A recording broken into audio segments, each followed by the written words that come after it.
In the middle of a brutal snowstorm, a young mother lies bleeding in the snow, her newborn daughter in her arms, I told you this would and thrown happen. away by You the chose very me. family she married into. Let her go, They darling. called She needs her her rest. nothing, a nobody. We have you. But what they didn't know You and was the baby that are within safe. hours, Let's get you everything inside. would change. Inheriting a $2.3 billion fortune, Emma returns weeks This is later, unacceptable behavior. not as a victim, The child but as belongs a with woman us. ready to destroy the As empire of this that morning, humiliated all her. previous This arrangements are story void. reminds us of a I'm powerful taking truth. over, Never effective underestimate immediately. someone who chooses silence and patience. Sometimes the quietest people are the ones preparing the most powerful comeback. Pain can become strength, and injustice will always find its day of reckoning. If this story moved you, please support the channel with one like and one share to help us keep bringing you more powerful stories like this. Your support means everything. Thanks for watching. Imagine this. You are lying in the snow, bleeding. Your 3-day-old daughter has gone quiet in your arms. Your husband's family just threw you down a flight of stone steps during a blizzard. They called you garbage, trash, a nobody. But what they did not know was that in 4 hours, you would inherit $2.3 billion, and you were about to make every single one of them pay. I am Emma Harrington, and what you are about to hear is not a made-up tale. This is the true story of how I went from dying in the snow to bringing down an entire dynasty. It is about how a family that believed they were untouchable learned the hardest lesson of their lives: never underestimate the woman you throw away. They shamed me for 3 years. They filmed my most painful moments for their 500,000 followers. They even tried to steal my baby using a corrupt court system. They believed their money and power made them invincible. They were wrong, because when I walked into that boardroom 8 weeks later, with platinum blonde hair, a billion-dollar empire at my back, and 4 million people watching live, let us just say the look on their faces when they realized who I really was. That moment alone was worth everything. But here is the part that made it legendary. They had signed a consent form without reading it, just like they had forced me to do so many times. Karma has a beautiful way of being ironic. Stay with me until the very end, because the twist in the courtroom, the FBI arrests, and what happened to each of them, you will not believe how this story ends. And if you have ever been told that you are nothing, if you have ever been thrown away, this story is for you. Before we start, please do me a favor. Hit that like button right now if you believe in justice. Leave a comment telling me what you would have done in my situation. And please subscribe, because the story I am sharing next week is even crazier than this one. Trust me, you do not want to miss it. Now, let me take you back to the beginning of it all. It was February 14th, Valentine's Day, the day my entire world fell apart. They dragged me across marble floors while my 3-day-old daughter screamed in my arms. Then they threw us both down stone steps and into a blizzard. What they did not know was that 4 hours later, I would inherit $2.3 billion, and I was about to make every single one of them regret what they had done. I am Emma, and this is the story of how I went from bleeding in the snow to destroying an entire family dynasty. You need to stay until the end, because the moment they found out who I really was in that boardroom, the video went viral and completely ruined them. You do not want to miss what happened when 4 million people watched them beg. Let me take you back to where this nightmare began. 3 days earlier, I was in a hospital bed at Mercy General. My body was still trying to heal from an emergency C-section. The pain was almost too much to bear. It shot out from the incision across my stomach with every single breath. But absolutely nothing could compare to the emptiness I felt inside. My husband, Michael, had not visited me in 52 hours. Not even once. I had been counting. The nurses kept giving me looks full of pity. They would whisper to each other when they thought I was not listening. I kept telling myself he was just busy with work and that he would be there soon. I cannot believe how naive I was.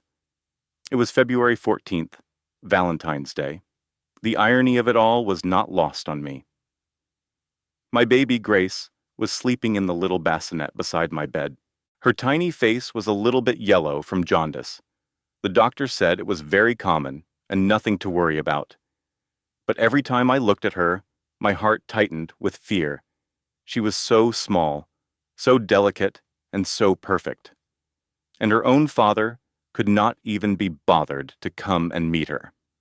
I was still connected to IVs in both of my arms and still had a catheter in. The pain from the incision was a steady 7 out of 10, even with the strong medicine they were giving me every 4 hours. Every tiny movement was agony. Around 11 p.m., my best friend Rebecca quietly came into the room. She worked in the ICU on a different floor. She had been coming to check on me during her breaks. "Emma, honey," Rebecca said. Her voice was strained with an emotion I could not quite place. She looked truly worried, not just sorry for me. "I need to show you something. Please do not freak out, but you need to see this before someone else tells you." She handed me her phone. Instagram was already open on the screen. I stared at it, and my entire world shattered into a million pieces, right there in that hospital bed. It was Michael's account. There was a photo of him with another woman. She was beautiful. She was glowing and very obviously pregnant. Her hand was resting on her belly in that way that all expecting mothers do. They were at Le Bernardin, a 5-star restaurant I could never afford, a place Michael had never taken me. The caption under the photo said, "With my real family. Finally honest. New beginnings, blessed with truth." It was posted 6 hours ago and had 47,000 likes. The comments were a mix of congratulations and confusion. "Wait, are you not married?" someone asked. "Who is the other woman?" another person demanded. But most of the comments were just heart emojis and people celebrating his truth. I felt like someone had reached inside my chest and crushed my heart with their bare hand. "Emma," Rebecca said gently, "it gets worse. He has been telling people here at the hospital that you trapped him. He says he is finally free to be with the woman he actually loves. 3 years. 3 years of our marriage.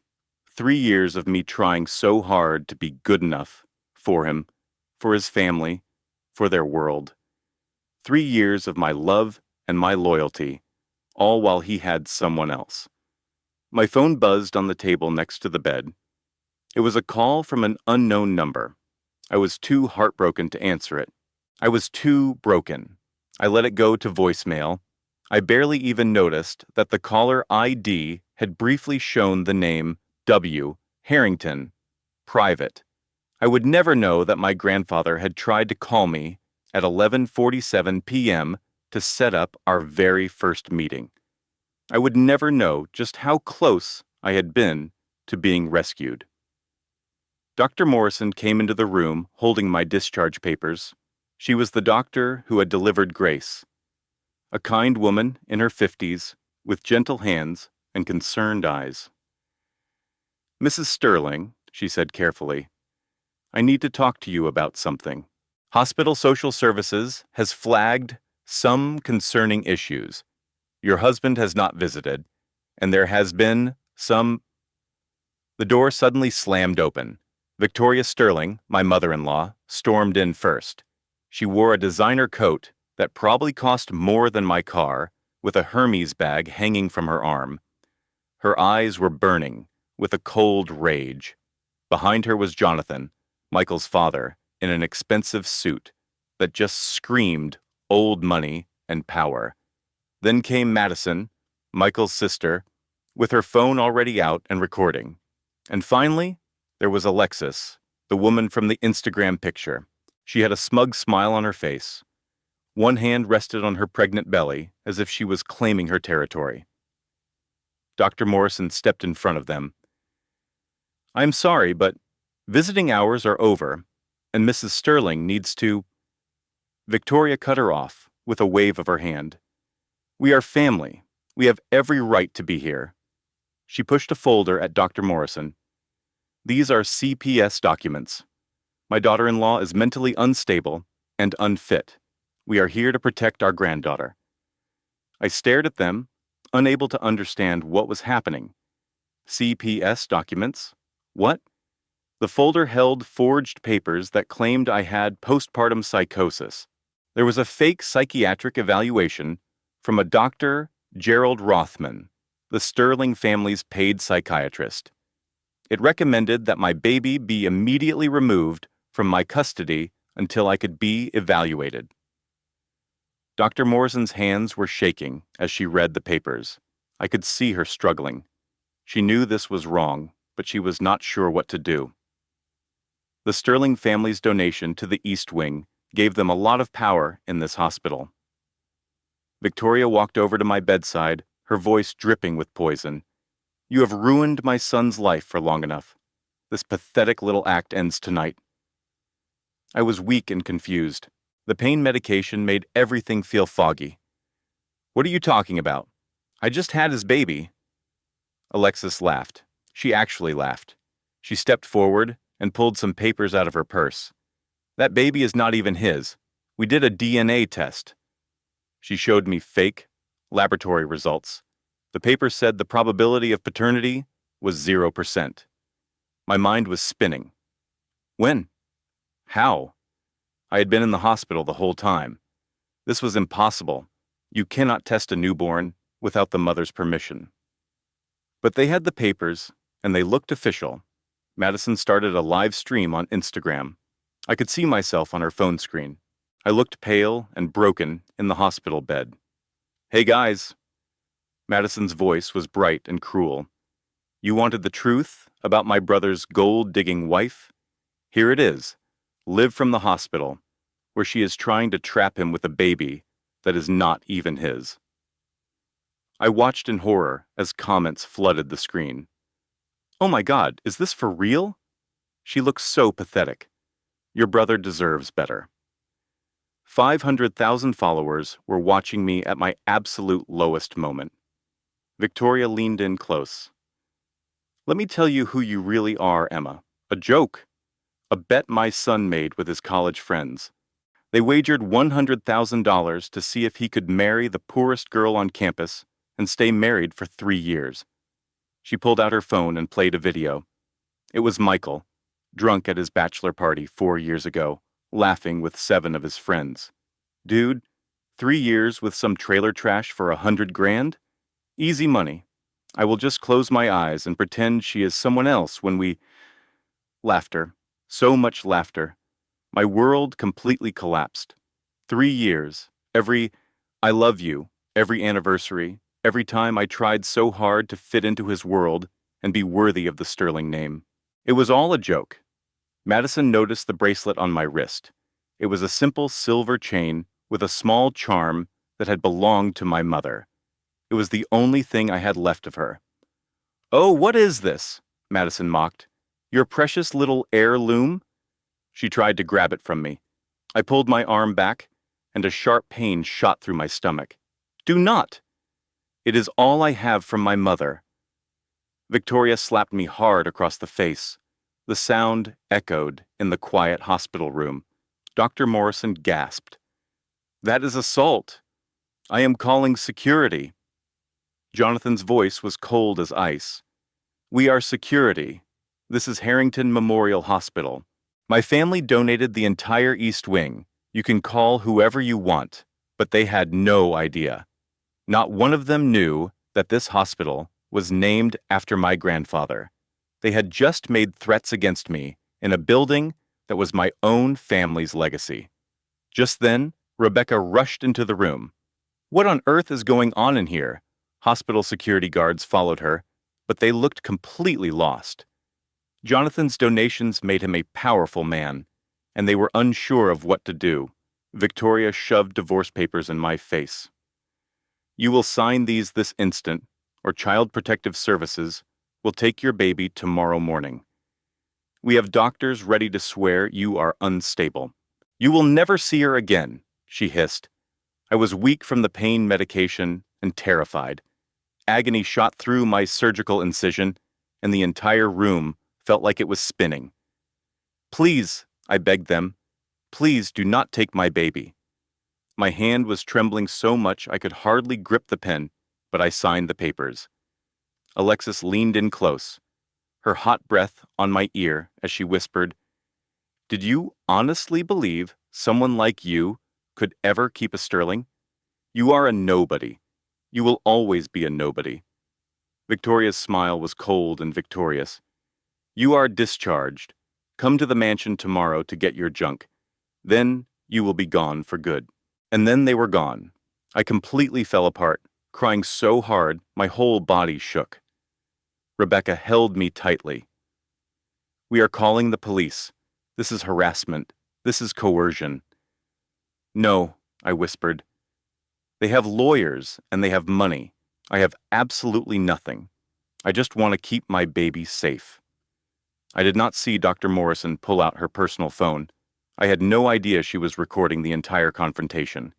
I did not know that she was a mandated reporter who took her responsibilities very seriously. "I am documenting all of this," she said in a quiet voice. "This is abuse. I was too broken to even care." "It does not matter," I told her. "They always win." But it would matter. It would matter a great deal later on.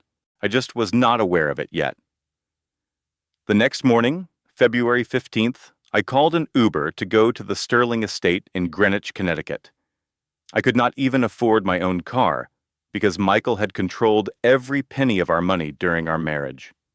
My baby, Grace, was in a car seat the hospital gave us, wrapped in just a thin blanket. She looked so tiny, so helpless. She was only 3 days old, and her entire world was already collapsing. The mansion rose up in front of us.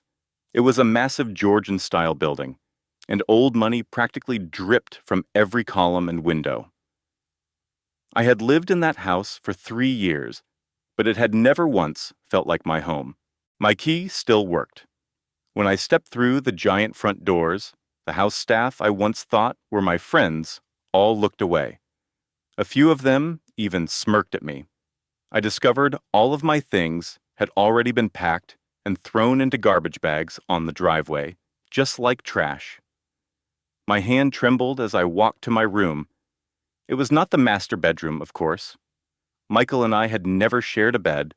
I had always been made to sleep in the servants' quarters at the back of the house because I was never truly considered family. Everything I owned was destroyed. My clothes were drenched in water from the fountain, completely ruined. My books had been torn to pieces. Their pages were scattered everywhere. The pictures I had of my mother had been burned in the fireplace downstairs. I could still smell the ashes. All of my mother's jewelry was gone. I found Madison in the master bedroom, and she was wearing it. She had on my mother's pearl necklace, the one possession I cherished more than anything else in the world. "Oh, this old thing?" Madison laughed while taking a selfie. "It looks much better on me, don't you think? Finders keepers."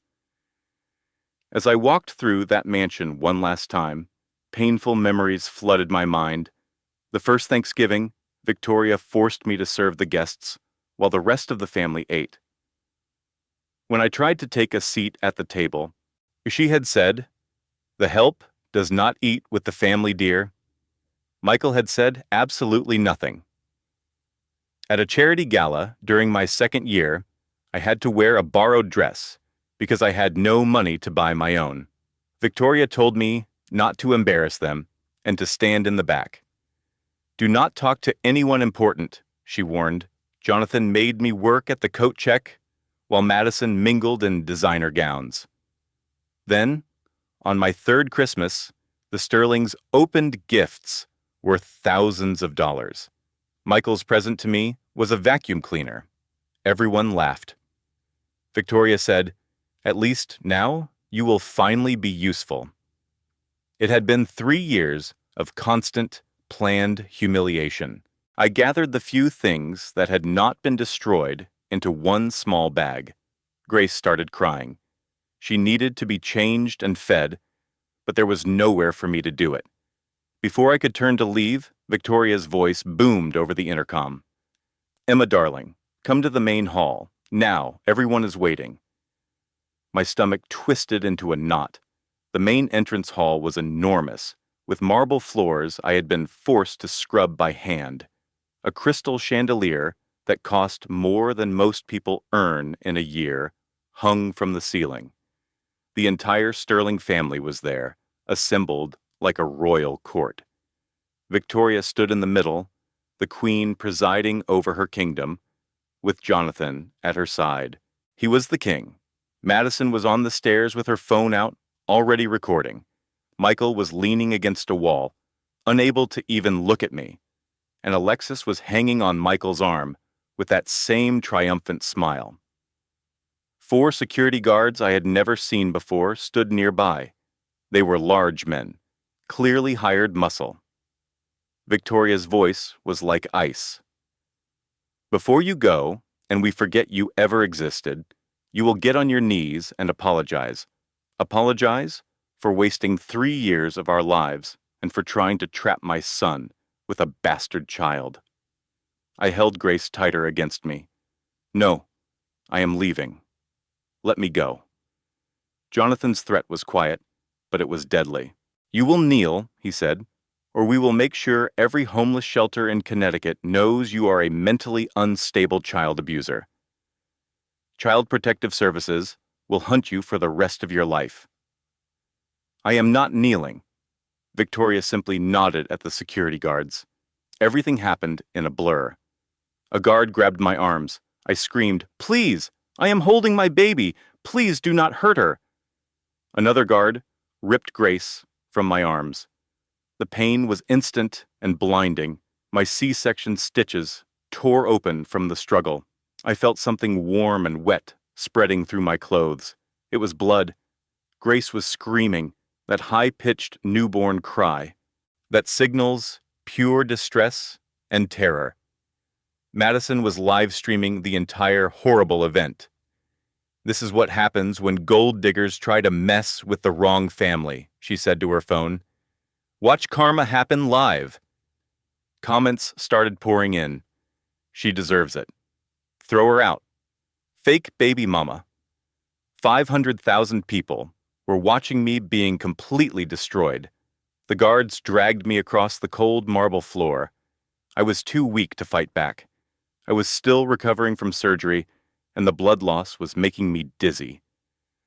My shoulder slammed into the corner of a marble column with a sickening crack.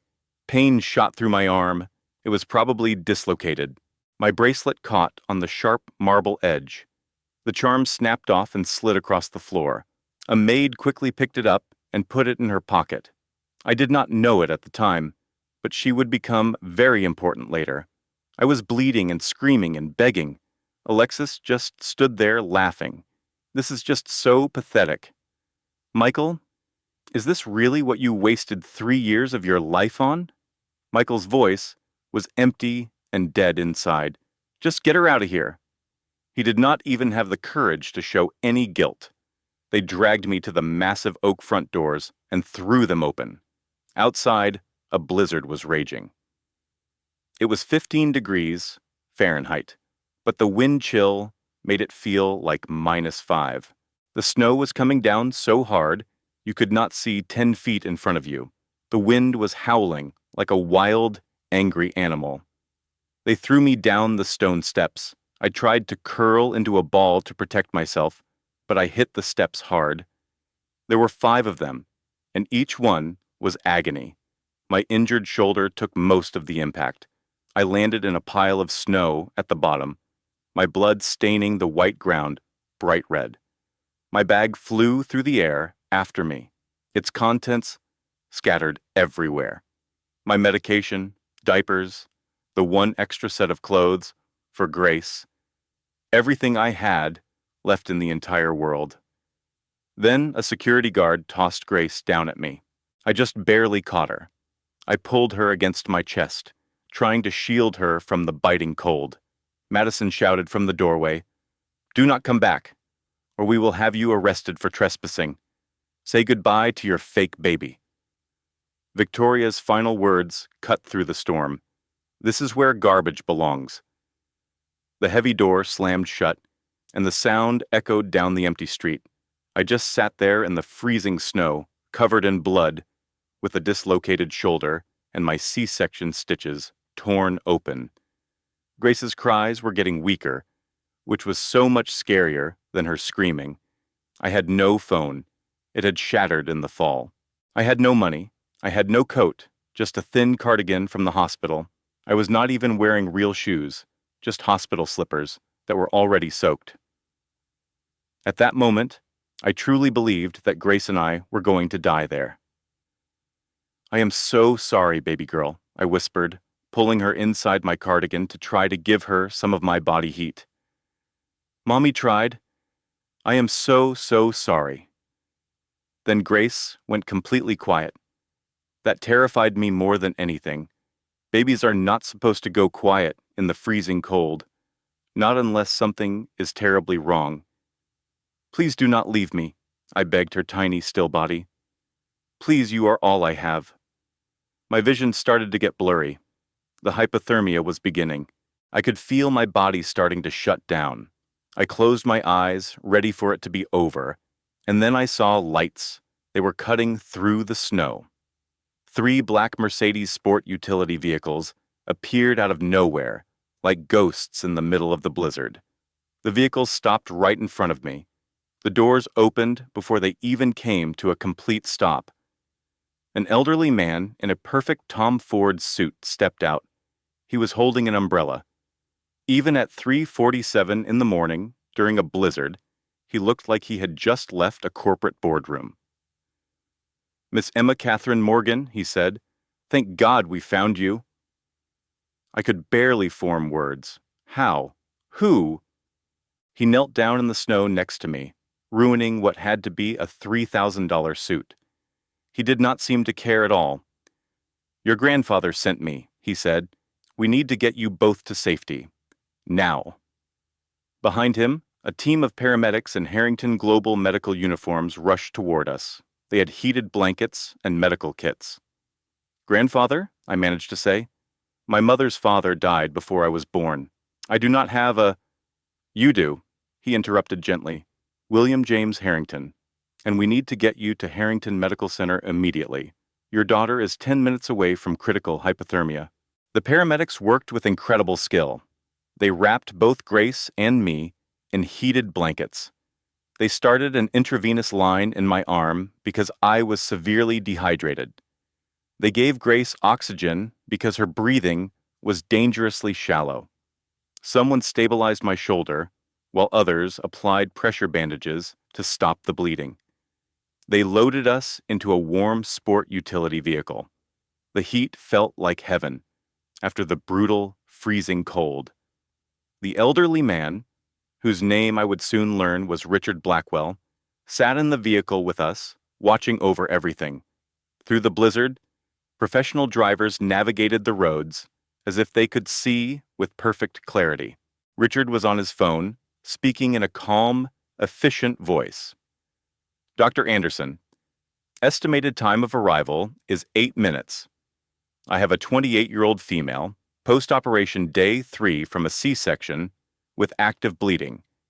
She has a possible shoulder dislocation and moderate hypothermia. I also have a 3-day-old infant in critical condition with severe hypothermia. Prepare the neonatal intensive care unit and a trauma team." A paramedic was checking Grace's temperature. It was 94. The doctor spoke in a low, urgent voice. "We need to warm her slowly. My newborn daughter's normal temperature should have been between 97 and 99 degrees. If it dropped to 93, her tiny organs would start to fail." I watched them working on her, too exhausted and broken to do anything but put my faith in these strangers who had saved us from the cold. We got to Harrington Private Medical Center at 4:15 in the morning. This was not the public hospital where I had given birth. This place was different, a world apart. It was a private hospital for the very rich, with marble floors and real art on the walls. The rooms looked more like luxury hotel suites. My baby, Grace, was immediately rushed to the neonatal intensive care unit, where a team of 6 specialists was waiting just for her. They started warming protocols and began monitoring every single thing. Their movements were precise and careful. Dr. Anderson, the head pediatrician, spoke to me while his team worked. He said, "You got her here, just in time, 5 more minutes, and we would be dealing with permanent damage." I was moved to a private suite that felt like a room at the Four Seasons Hotel. They set my dislocated shoulder, which was incredibly painful, but had to be done. They cleaned and restitched my C-section incision. They started an intravenous blood transfusion and gave me antibiotics, because the exposure to the cold, combined with open wounds, created a very high risk of infection. For the first time in days, I was given pain medicine that actually worked. I finally woke up at 11 in the morning, a full 7 hours later. Sunlight was streaming through the windows, and for a second I hoped it had all been a terrible nightmare. But then I saw my bandaged shoulder, the intravenous lines in my arm, and all the medical equipment.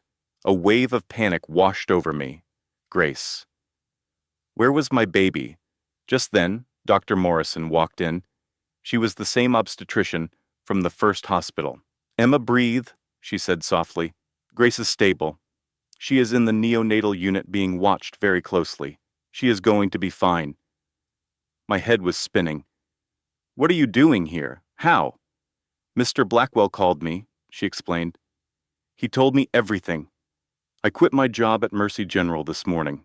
I could not work for a hospital that would let something like that happen to you." My best friend Rebecca rushed in next. She hugged me carefully and started crying. "Oh, Emma. When you did not answer your phone this morning, I drove to the Sterling mansion. I saw the blood in the snow. I thought—" Her voice broke, and she could not finish. "I am okay," I reassured her. "We are okay." Then, a man named Richard Blackwell entered, holding a leather portfolio. "Ladies," he said calmly, "I need a moment alone with Emma. What I am about to tell her is confidential." Rebecca and Dr. Morrison left, looking worried. Richard pulled a chair up to my bed. At that moment, a nurse brought Grace into the room in a rolling intensive care bassinet. She was still being monitored, but she was stable. Seeing my daughter alive and safe made me start crying all over again. "Emma," Richard began, "your mother's name was Catherine Harrington before she became Catherine Morgan. Your grandfather was William James Harrington, the founder and chief executive officer of Harrington Global Industries." He showed me a photograph of an elderly man with kind eyes and a look of great power. I had never seen his face before in my entire life. "I have never seen him," I said. "My mom never talked about her family. She told me they were all dead." Richard then told me the whole story. My mother had run away from home when she was 19, after a big fight with her father. The fight was about my dad, James Morgan. William thought James was only using his daughter for her money. He was right, but Catherine was stubborn and proud. She left with nothing, changed her name, and moved to Ohio. She worked 3 jobs to raise me all by herself after my father left us when I was 2 years old. Her pride stopped her from ever calling home, and her father's pride stopped him from apologizing. They were 2 stubborn people who loved each other, but they could not get past their own egos. When my mother died in a car accident 5 years ago, William was heartbroken. He had been secretly keeping track of her for years, always watching from a distance, but never getting in touch. "Then he started looking for you," Richard continued. "He found you 2 years ago, right after you married Michael Sterling." I could barely breathe. For 2 whole years, William had watched over me. He had security teams following me and cameras monitoring the Sterling estate. He saw every terrible thing they did to you. Richard then showed me video clips. There was Victoria forcing me to serve drinks at her parties like a maid. There was Jonathan making me do unpaid labor. I saw Madison's daily cruelties and Michael's cold neglect. Everything was on tape. Why did he not help me? My voice cracked. Richard explained that William wanted to step in so badly, but his lawyers, including Richard himself, advised him to wait. They needed to build a completely secure, legal protection for the inheritance. They had to make sure the Sterlings could never claim I married Michael because I knew about the money. They needed to block any attempt to challenge the will. They were creating a trust that would shield me from everyone. The plan was for William to finally reveal himself to me on February 15th, the day after I gave birth. Today. That unknown call I got last night, I whispered. Richard nodded. That was William. He was flying back from London. He wanted to tell you that he would be at the hospital this morning to finally meet you. For the first time, Richard's voice trembled with real emotion. His flight landed at 6 a.m. He went straight to his car. I called him to confirm your meeting time, and he asked how you were doing. I told him you had been discharged, and we had no idea where you were. The Global Positioning System tracker showed you at the Sterling mansion. What tracker? I asked, confused. The bracelet, he said. Your mother's bracelet. The one you have worn every day for years. William had a medical-grade tracking chip embedded inside the charm. It is waterproof, has a 5-year battery, and contains heat sensors. I instinctively touched my wrist. The bracelet was gone. It must have broken off and gotten lost in the snow. That is how we found you at 3 a.m, Richard said. The heat sensor triggered an alert. The subject is entering a hypothermic temperature zone. I called William immediately and told him you were in danger. He pulled up the live security feed we had on the Sterling estate. Richard showed me the footage on his tablet. I watched the entire assault. I saw Madison live, streaming, as I was dragged outside and thrown down the steps. I saw the blood on the snow and Grace, nearly lifeless. It was all time-stamped, from 2:47 to 3 a.m. William watched that footage. At 7:05 a.m., in his car, Richard's voice broke completely. At 7:09 a.m., his driver called me. William had collapsed from a massive heart attack. Paramedics arrived at 7:21. He was pronounced dead at 7:32 a.m. The crushing reality hit me like a physical blow. Emma, when they threw you down those steps at 3 a.m, you were nobody. You were exactly what they called you. Poor, powerless, and disposable. But at 7:32 a.m., just 4 hours later, when William's death was legally recorded, you became the sole heir to a $2.3 billion empire. They threw you in the snow when you had nothing.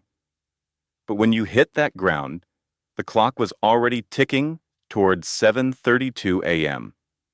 You were already a billionaire. They just did not know it yet. I stared at him, my mind unable to grasp it all. Your grandfather died watching them abuse you, Richard said, his voice soft. He died knowing he was about to give you the power to destroy them all. He handed me an envelope. It was William's handwriting on the thick, heavy paper. I read the letter through my tears. My dearest Emma, if you are reading this, then I am gone. I am so sorry I waited too long. I was flying home to finally meet you. I wanted to tell you I am sorry for failing your mother, for not finding you sooner, and for watching that family hurt you without stepping in. I wanted all the legal protections in place first. I wanted to be sure that no one could ever take away what I am giving you. But I should have protected you first. I saw the security footage this morning. Watching them throw you and Grace into the snow, I realized I had made a terrible mistake. My heart literally could not take it. But even in death, I can protect you. Everything I have built is now yours. $2.3 billion. 40 companies, properties in 18 countries, all of it. Take this empire that I am giving you. Show them what Harrington blood really means. Never bow down to anyone again. Make them pay for every bruise, every tear, every single moment they made you feel worthless. You are not garbage. You are my granddaughter.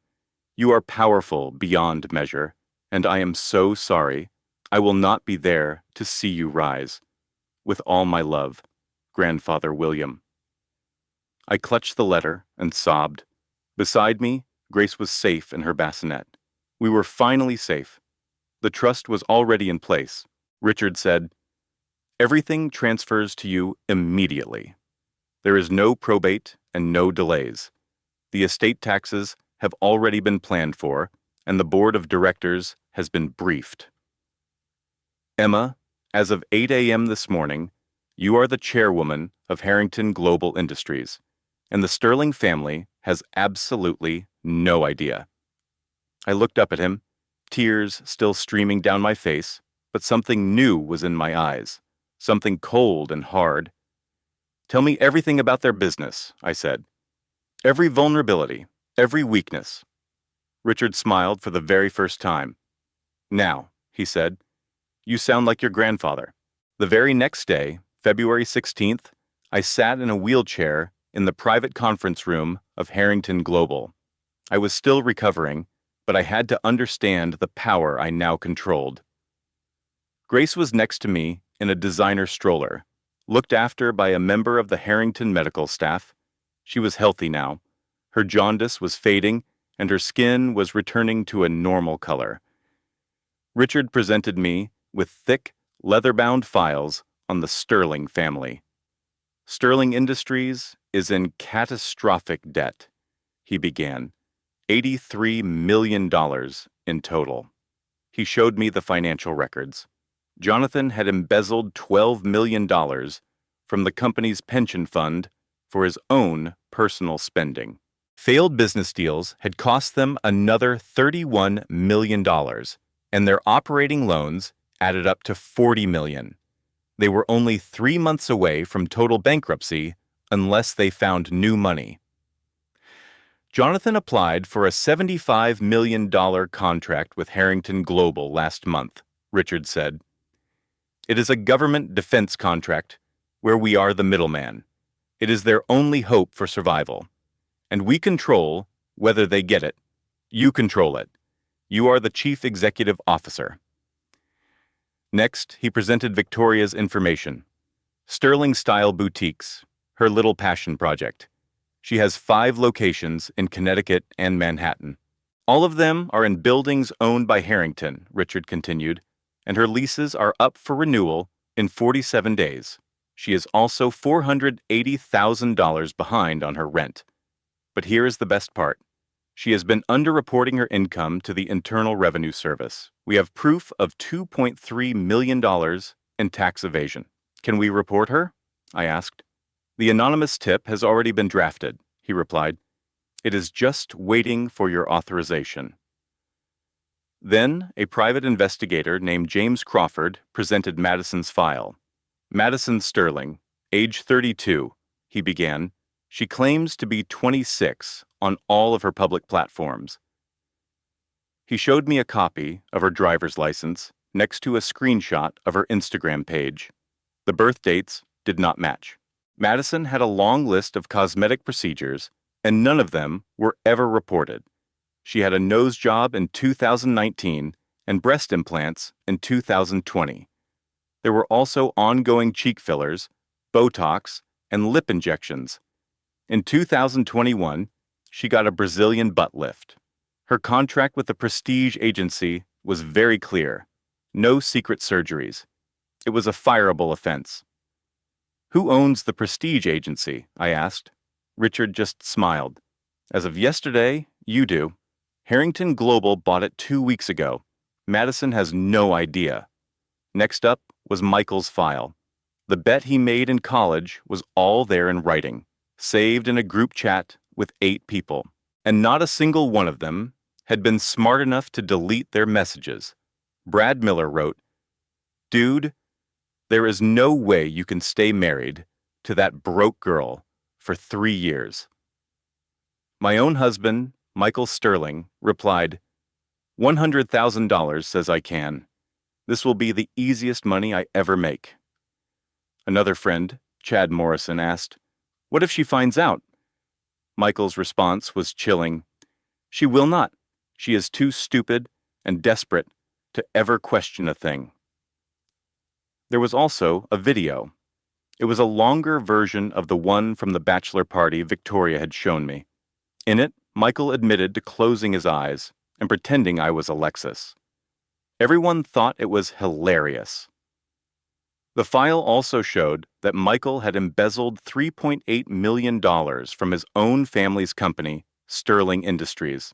He used the money to pay for his lavish lifestyle with Alexis. Crawford, my lawyer, added, "Jonathan knows about the theft, but covered it up to protect the family." Finally, we came to Alexis Beaumont, but that was not her real name. Crawford pulled up a mugshot from California dated 2019. "Her real name is Alexandra Marie Thompson," he said. "She was a professional con artist with 3 known cases. In the first case, in 2018, she got engaged to a tech millionaire named Richard Pemberton. She faked a pregnancy, stole $400,000, and then vanished right before the supposed miscarriage. In the second case, in 2020, she was engaged to a hedge fund manager, David Collins. She faked another pregnancy and disappeared with $650,000. In the third case, from 2021, she was engaged to a pharmaceutical executive named Marcus Whitmore.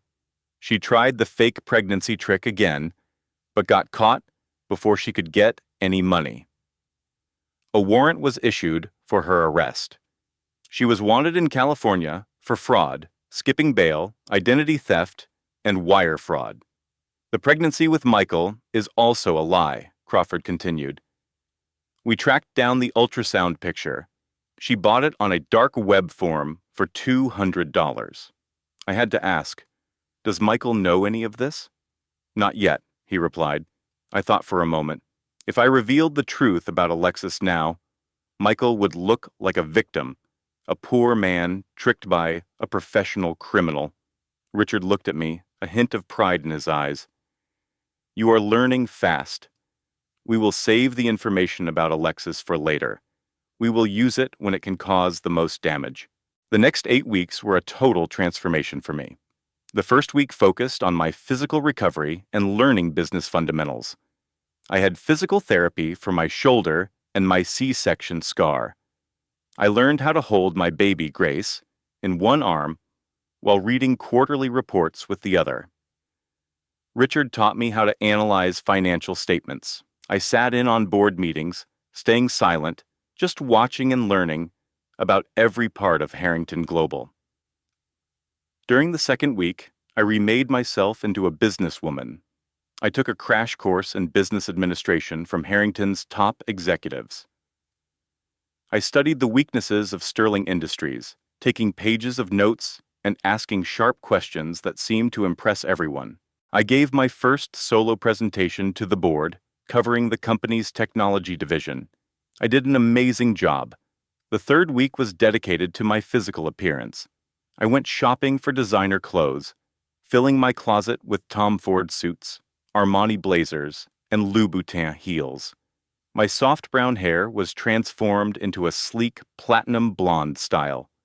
I took professional makeup lessons and had media training to improve my voice and posture.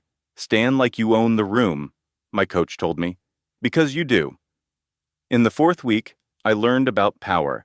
I started taking self-defense classes, specifically Krav Maga. I promised myself I would never feel helpless again. I attended negotiation workshops with Richard and met with the company's lawyers.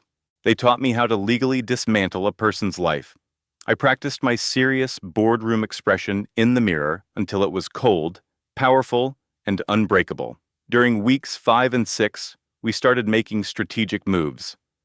Harrington Global quietly purchased all of Sterling Industries' debt from 15 different creditors. We used a secret shell company to buy Madison's modeling agency. We also hired forensic accountants to investigate Victoria's boutiques and prepared all the evidence for the Internal Revenue Service. The 7th week was all about setting the final trap.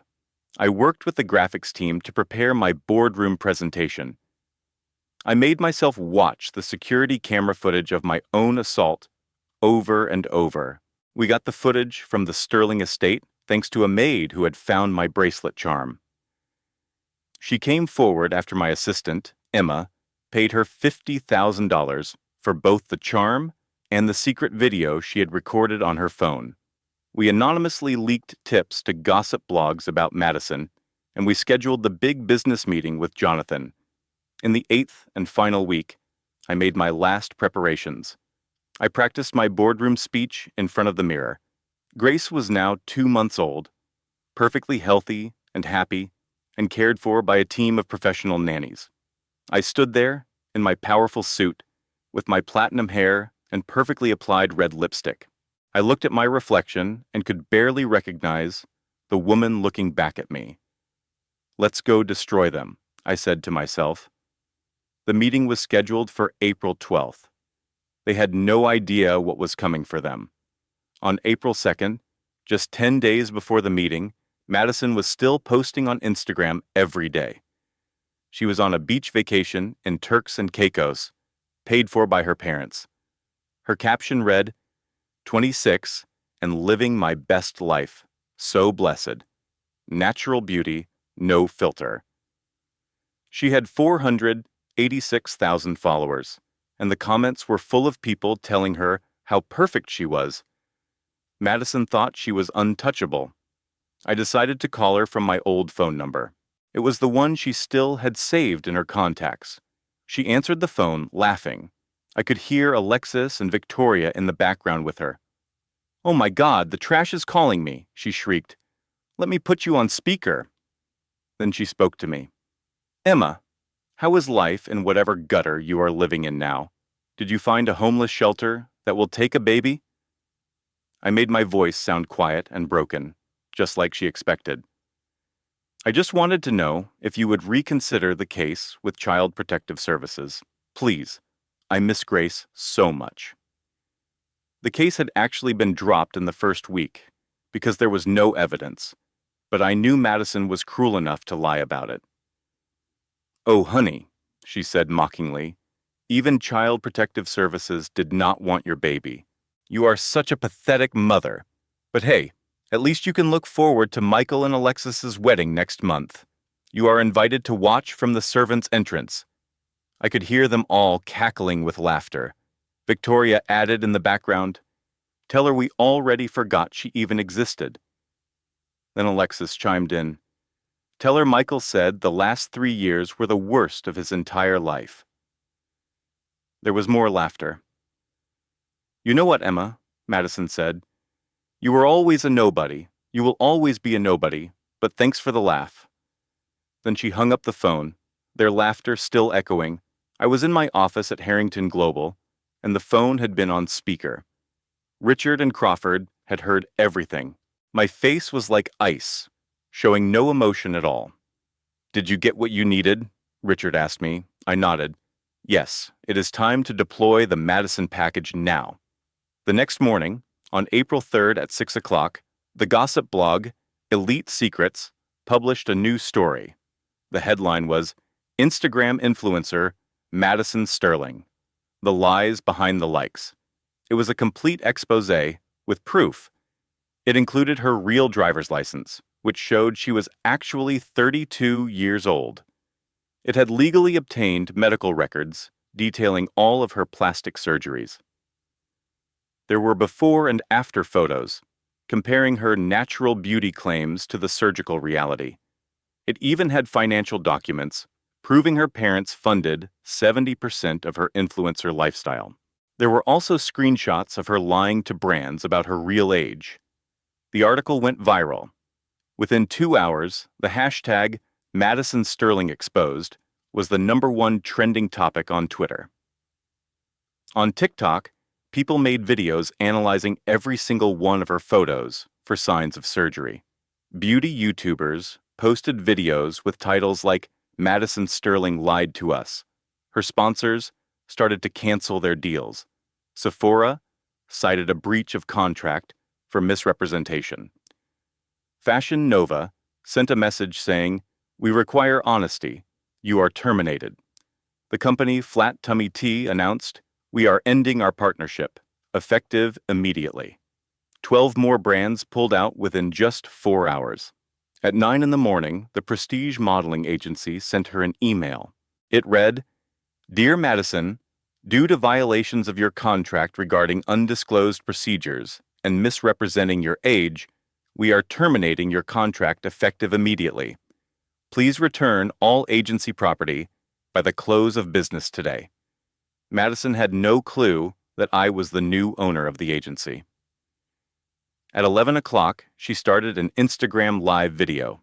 She was crying, and her makeup was a mess. "You guys, this is all lies," she sobbed. "I am 26. I have never had surgery. This is all photoshopped. Someone is trying to destroy me." But the comment section was flooded with angry messages. People wrote things like, "We have seen your driver's license," and "Just admit it, you lied to us." I watched as someone typed, "Unfollow." 47,000 people were watching her meltdown in real time. Her follower count began to drop like a rock. It went from 486,000 to 450,000, then to 420,000, and then to 380,000. Madison just sobbed into the camera. "Please, I do not know who is doing this, but please stop." Her mother, Victoria, called her. "Get off Instagram now. You are making everything worse." Madison cried, "Mom, someone leaked everything. My medical records. How is that even legal?" Victoria snapped back, "I do not care. Fix this." Within a week, Madison's followers had dropped to just 180,000. She had no sponsors and no modeling agency. The gossip blogs were writing new articles about her every day. Her name had become a joke.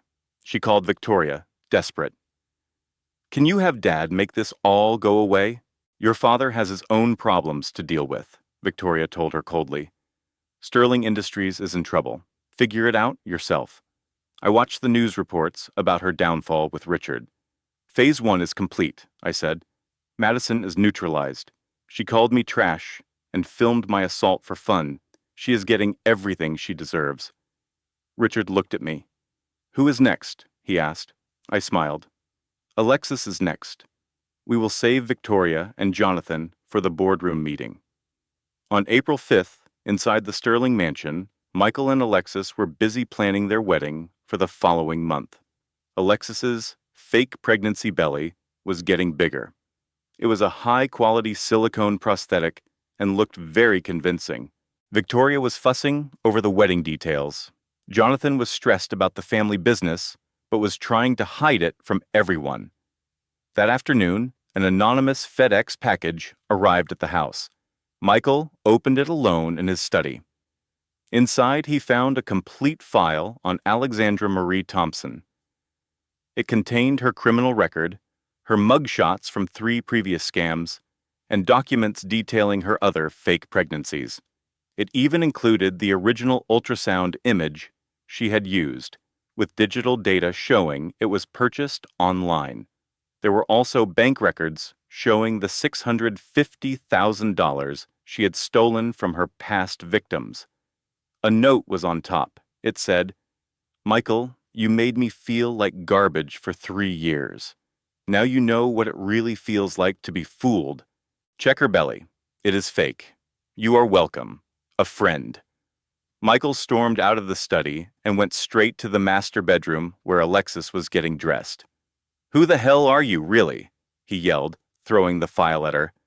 Alexis started to stammer. Baby, I can explain. He cut her off. Your name is not even Alexis. You are a con artist. She tried to run, but he grabbed her by the arm. Her sleeve got caught on a dresser drawer, and the silicone pregnancy belly fell out from under her dress. It was an expensive, realistic-looking fake, and it hit the floor with a soft thud. Michael just stared at it. Get out of my house. Now. Just then, Victoria and Jonathan rushed into the room.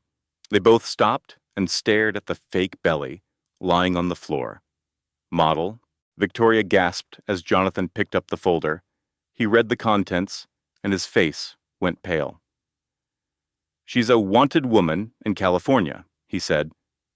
Alexis lunged for her purse, but Jonathan moved to block the door.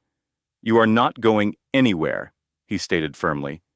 I am calling the police. At 11 a.m., the Greenwich police arrived. They held a warrant from California that had finally been processed. As they put Alexis in handcuffs, she started screaming.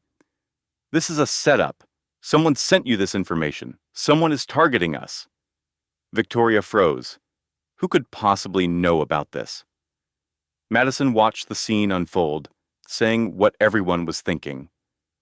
First, it was me, and now it is Alexis. Someone is coming after our family. Jonathan tried to brush it off. Do not be paranoid, he said. It is just a coincidence. But the doubt was written all over his face. That night, Michael sat by himself in his study, drinking a glass of scotch. His entire life was collapsing around him. His 3-year marriage had been nothing more than a bet, a cruel joke his friends still laughed about. He had a real daughter with Emma, a child he had completely abandoned. He now knew Alexis was a professional con artist, and his company was failing. Everything he touched seemed to turn into garbage. He pulled out his phone and scrolled to an old, disconnected number. He almost called to apologize to Emma. Just then, Victoria walked into the room. Do not even think about it, she warned. Maybe we were too hard on her, Michael mumbled. And the baby, Grace. She is my daughter, and I... Victoria slapped him hard across the face. That woman is gone. She is nothing to you, she hissed. Focus on what really matters, which is saving this family's business. Michael looked defeated. What if someone is targeting us because of what we did to Emma? Victoria let out a cold laugh. Emma? That pathetic little girl is probably dead in a ditch somewhere. She does not have the resources or the brains to come after us. From a distance, I watched them on a hacked security camera feed. I heard every single word. My expression was as cold as ice. On April 6th, Richard spoke as we watched the Sterling family implode. The Sterlings are destroying themselves, he said calmly. Michael and Alexis are broken up. Madison's career is in ruins. Victoria is panicking about money. You could stop all of this right now. You could take Grace, move to Paris, and live a peaceful life. They are already suffering enough. I looked down at Grace, who was just 2.5 months old. She smiled up at me from her bassinet. Maybe you are right, I whispered. Maybe revenge is not worth it. They are already tearing themselves apart. All I want is peace. I want Grace to grow up far away from all of this ugliness. I began making plans to move to London. Harrington Global had offices in Europe, and I could easily run the company from there. I could leave and never see the Sterlings again. I could let them rot in the mess they had created for themselves. For a brief moment, I genuinely considered showing them mercy. But then, April 8th happened. A thick envelope of legal papers arrived at the Harrington Global office. The Sterling family had filed an emergency custody petition against me. Emma Morgan. They claimed I had abandoned Grace. They presented fabricated witness statements from staff they had paid off. The statements said I was mentally unstable. They even included a fake psychiatric evaluation from Dr. Rothman. They argued that the Sterling family could provide a stable 2-parent household. They claimed Michael was a changed man who wanted to make things right. The papers argued that a child's best interest was to be in a wealthy and stable Sterling home, not with a single mother. An emergency hearing was scheduled for April 11th, only 3 days away. The case would be heard by the Honorable Judge Robert Whitmore in Connecticut Family Court. Richard's face was grim. "Emma, this is very serious," he said. "Whitmore is old money Connecticut. He golfs with Jonathan Sterling. He is biased and prefers traditional family structures." I protested. "But I have evidence. The assault, the abuse." Richard shook his head. "They are claiming all your evidence was obtained illegally. Without admissible evidence, it is just your word against theirs in a Connecticut family court. They have the home court advantage here," he finished. The realization hit me like a punch to the gut. I have $2.3 billion, and I can still lose my daughter. Money does not always win in family court, especially when the judge is compromised. My legal team of 5 top lawyers gathered in my office. "We need Dr. Morrison's testimony about the abuse at the hospital," one said. "She is scared," another replied. "Testifying means going against the hospital that the Sterling family donates to." "What about Rebecca Martinez, the nurse?" I asked. "Her testimony would be considered hearsay. She did not witness the actual assault." "And the security footage from the mansion?" I pressed. "It was illegally obtained. It is inadmissible." "So we have nothing?" I asked, my voice trembling. My lead counsel was honest. "We have your testimony," he said, "but they will paint you as a bitter and vindictive ex-daughter-in-law." And Judge Whitmore already leans in their direction. On April 11th, we were in the Connecticut Family Court in downtown New Haven. I arrived with my legal team. Across the aisle, the Sterling family sat with 8 lawyers. The Sterling's lawyer began. "Your Honor, this is about a child's welfare. Grace Sterling was born into a loving family. Her father, Michael Sterling, has made mistakes, as we all do. But he is now committed to being the father she deserves. Her grandmother, Victoria Sterling, and grandfather, Jonathan Sterling, are pillars of Connecticut society. They have the resources and stability to provide an exceptional upbringing," he continued. "The respondent, Emma Morgan, has demonstrated erratic behavior. She abandoned her child with strangers. She has been seen entering and leaving various luxury hotels and corporate buildings. We ask for an immediate custody transfer, pending a full evaluation." They were twisting my work at Harrington Global to make me look suspicious. My lawyer stood up to object. "Your Honor, this is a transparent attempt by an abusive family to further victimize my client," my lawyer argued. "Emma Morgan was assaulted. She was thrown out of the Sterling home in a blizzard with a 3-day-old infant." "Objection," their lawyer shouted. "No evidence of an assault has been presented." "Sustained," the judge said. "Counsel, stick to the facts and evidence." Victoria took the stand. She was dressed like the perfect grandmother in a Chanel suit and pearls, her face a mask of concern. "Your Honor, I loved Emma like a daughter," she began. "We welcomed her into our home, despite her humble background. We tried to help her adjust to our family's lifestyle. When she had the baby, we were overjoyed," Victoria lied smoothly. "But Emma became increasingly paranoid and accusatory. She claimed we were trying to steal Grace. We were only trying to help." She sighed dramatically. "She left our home voluntarily in the middle of the night. We were worried sick. Now, we discover she has been... well, we do not even know where she is living or what she is doing. Michael just wants to be a father to his daughter." My lawyer began his cross-examination. "Mrs. Sterling, you claim Emma left voluntarily. Why would a woman recovering from surgery leave in a blizzard with a newborn?" "I do not know. I told you she was acting irrationally," Victoria replied without missing a beat.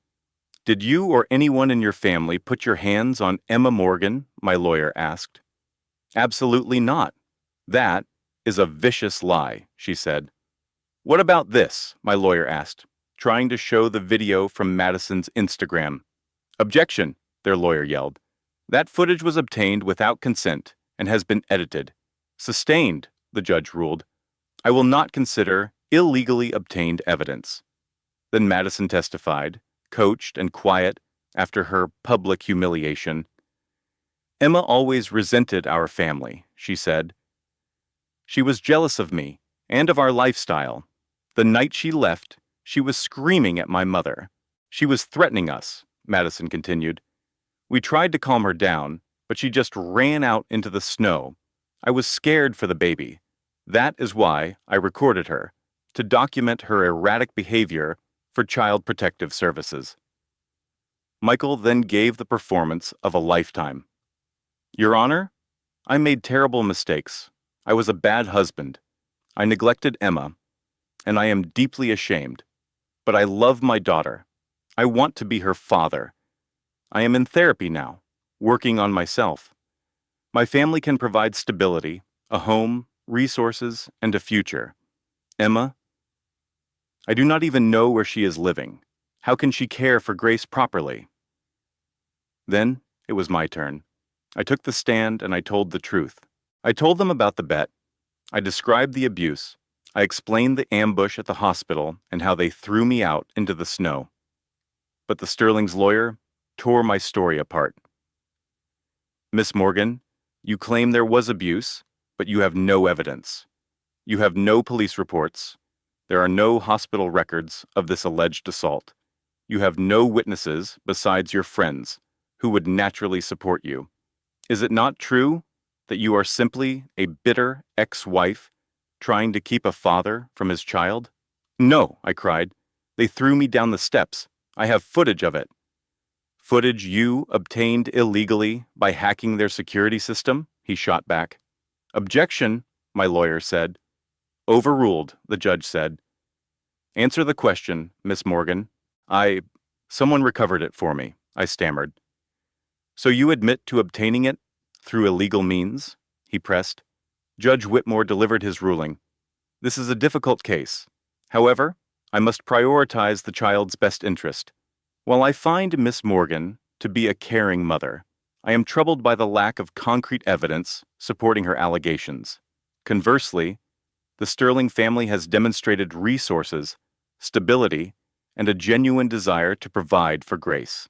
Therefore, I am granting temporary custody to Michael Sterling and the Sterling family, pending a full 30-day evaluation period of some kind. Miss Morgan will have supervised visitation twice a week. My entire world ended in that moment. No, please, I begged. Grace was brought in from the waiting room. I held her close, sobbing. No, please do not take her from me. Please. A social worker gently took Grace from my arms. Victoria took her from the social worker, a smirk on her face. Grace was crying and reaching out for me. I collapsed onto the floor. This felt worse than being thrown into the snow, because this time I had money, I had power, I had resources, I had everything, and I still lost. The system had completely failed me. On the courthouse steps, cameras flashed as the media covered the case. Victoria carried Grace to the Sterling's car. Madison stood beside her, looking victorious. Michael would not even look in my direction. That night, I was alone in the Harrington Global penthouse suite. I just stared at Grace's empty crib. I finally called Richard. I tried to do this the right way, I said, my voice hollow. I tried to be legal and civilized. I played by the rules, and they still won. They took my daughter. We will appeal, Richard said. We will fight. No, I said, and my voice changed. It became cold and final. No more rules, no more playing their game. You told me that I own the board. Fine. I am flipping it over. Set up the contract meeting. I want all of them in that room. April 12th. Tomorrow. Emma, are you sure? Richard asked. They want a war. They will get annihilation, I replied. Between midnight and 6 a.m., I went to work. I called Dr. Morrison. I need you to testify, I told her. I will protect you. Please. She was crying on the other end. I am so scared, she said. So am I told her. But we are doing this anyway. My team found Madison's undeleted Instagram live stream from the hospital. It was still stored on Instagram servers and was legally accessible. My lawyers immediately filed an emergency motion with the new evidence. I did not sleep at all. I put on my armor, a white Tom Ford suit, my hair a perfect platinum blonde, and flawless red lipstick. I looked at my reflection in the mirror. Let's end this, I said. It was April 12th.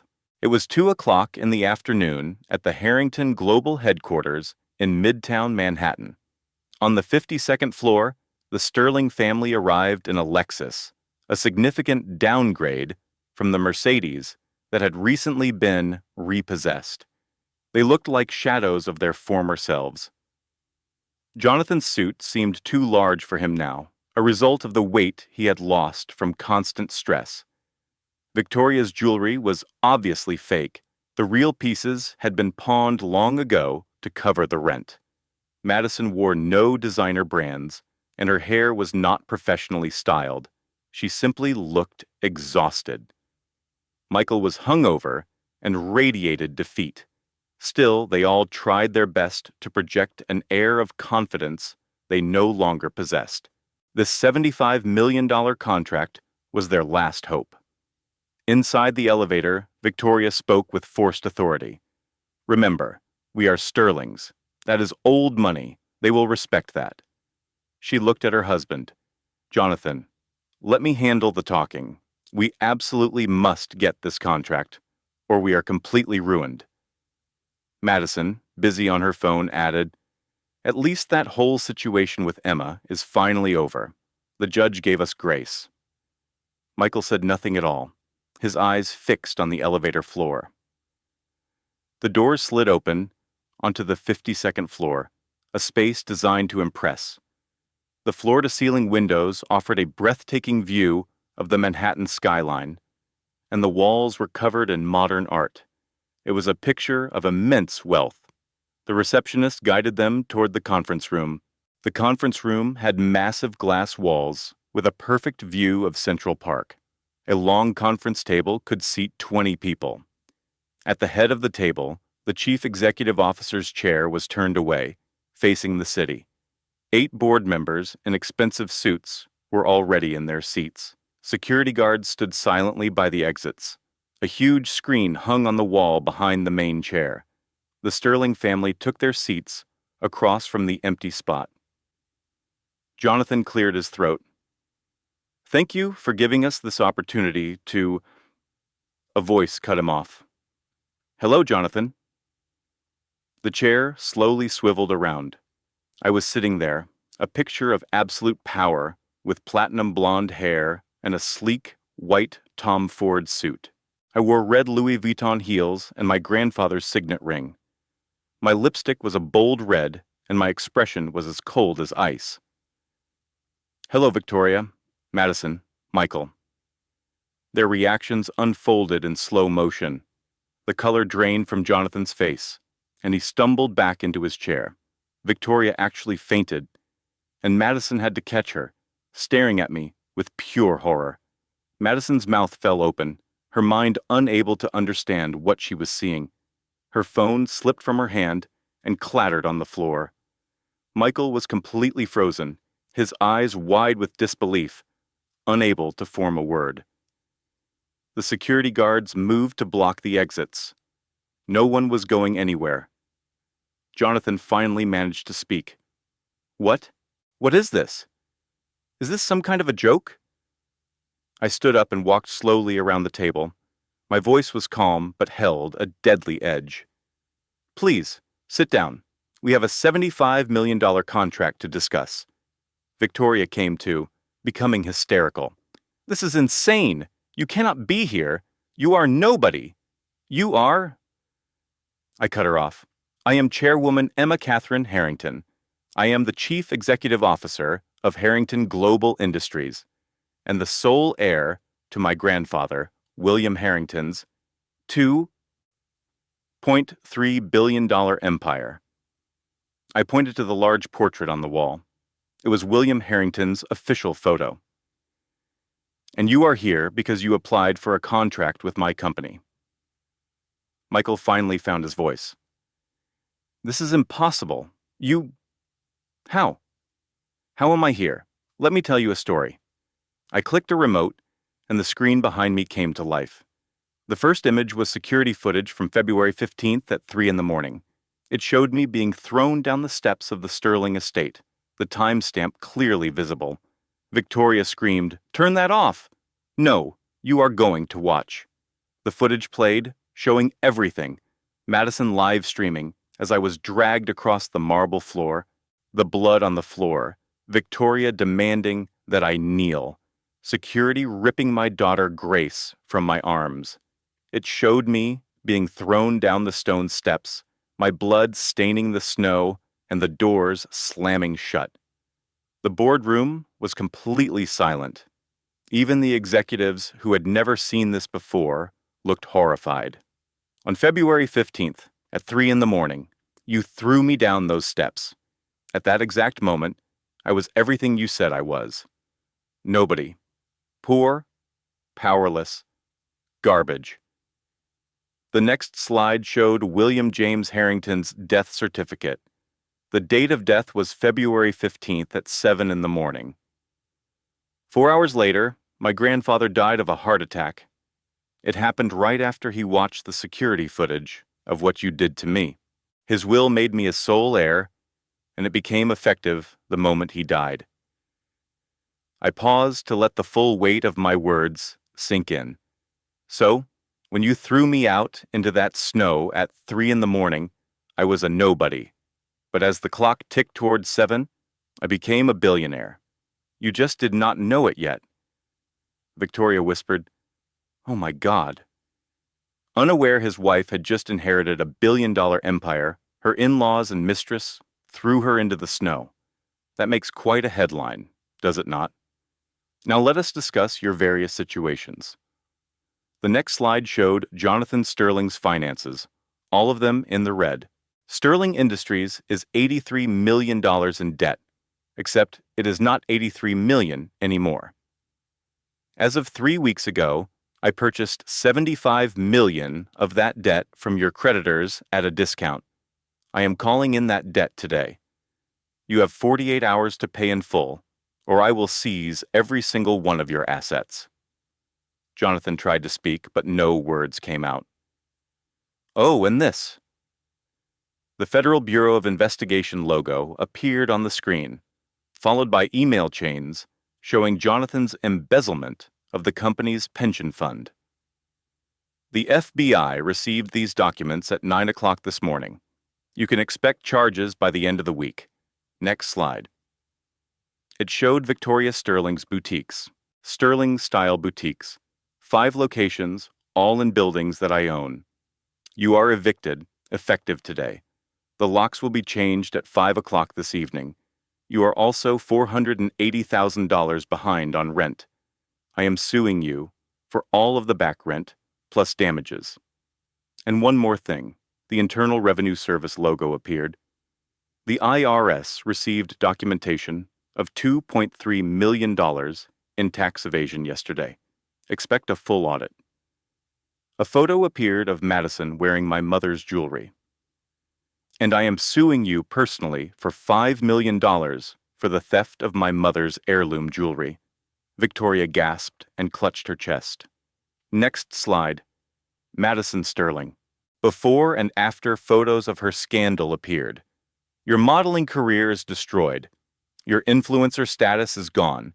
But here is my favorite part. A video began to play. It was Madison's Instagram Live from the hospital.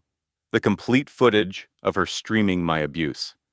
This was broadcast publicly to 500,000 people. That makes it admissible evidence.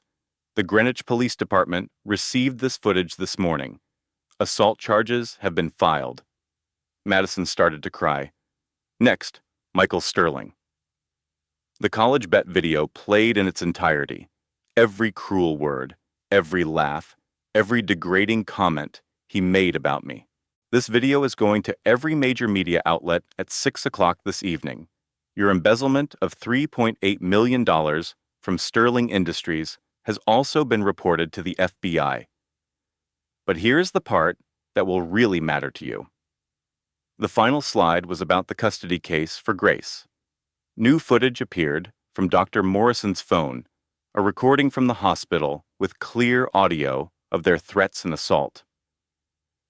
Madison's Instagram Live is legally admissible as a public broadcast. I also have testimony from 3 former staff members of the Sterling estate, who I paid very well to tell the truth. An emergency motion was filed this morning with the Connecticut Family Court. With all this new evidence, a different judge is hearing the case tomorrow morning. You will never see Grace again. Michael lunged across the table at me. You monster! You ruined everything! Security guards tackled him and pinned him to the ground. I did not even flinch. With Michael on the floor, held down by security, he screamed, "You ruined my life! We gave you everything!"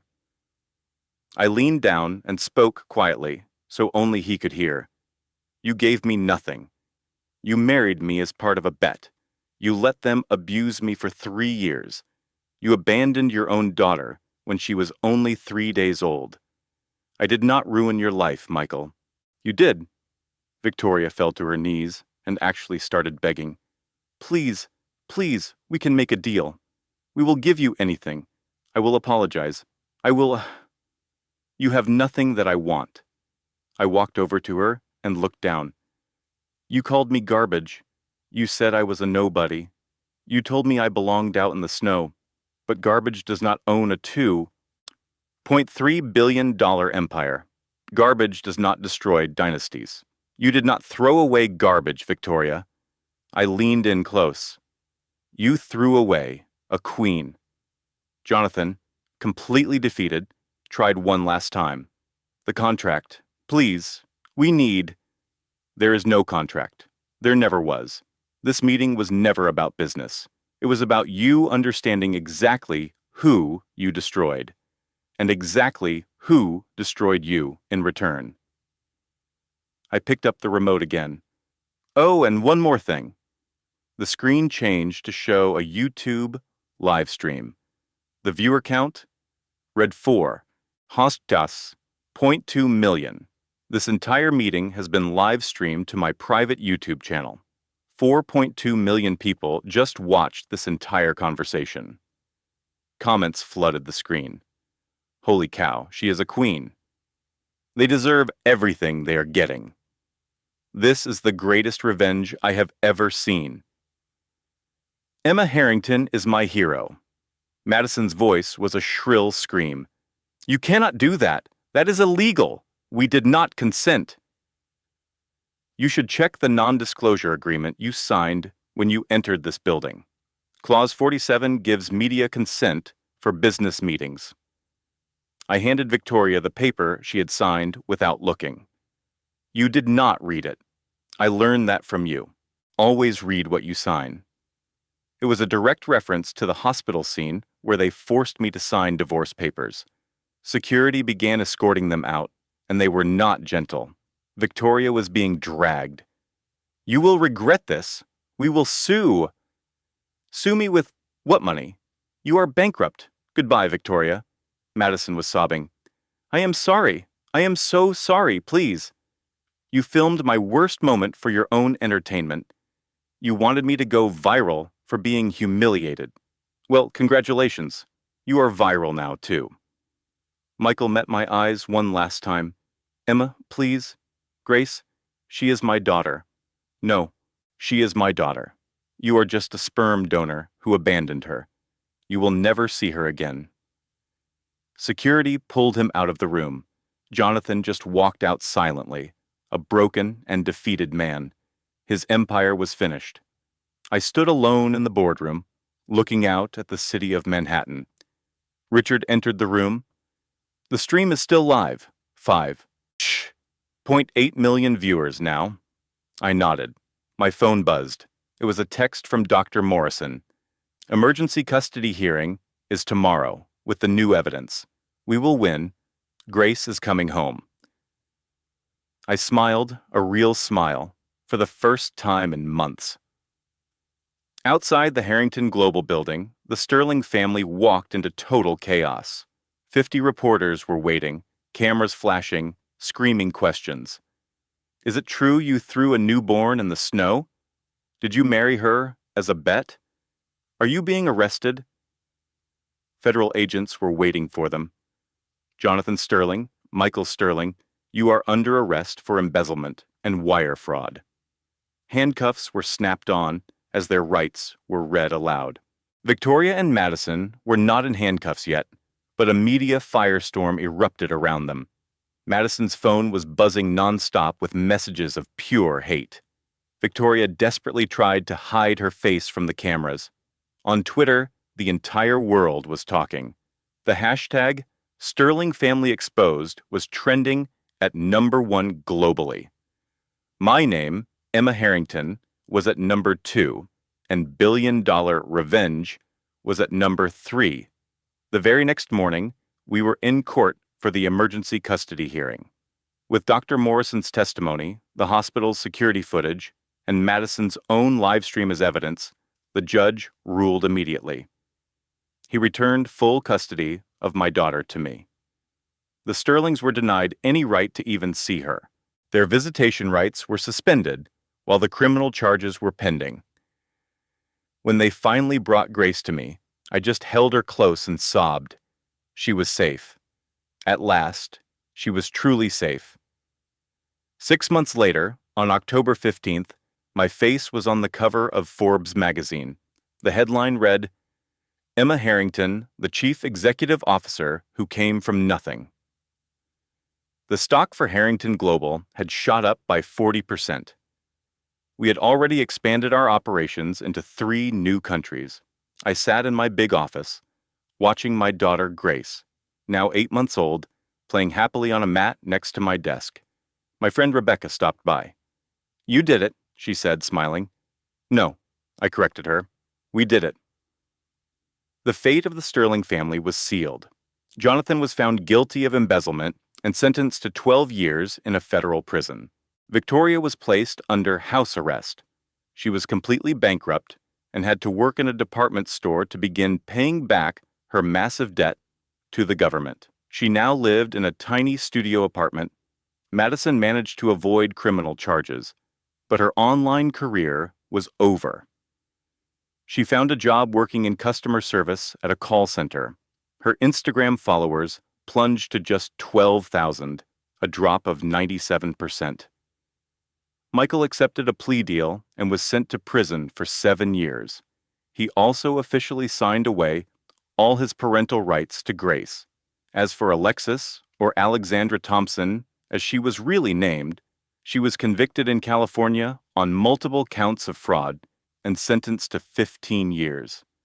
People sometimes ask me if I have any regrets about what happened. They ask if the revenge was worth it all. I just look at my daughter, Grace.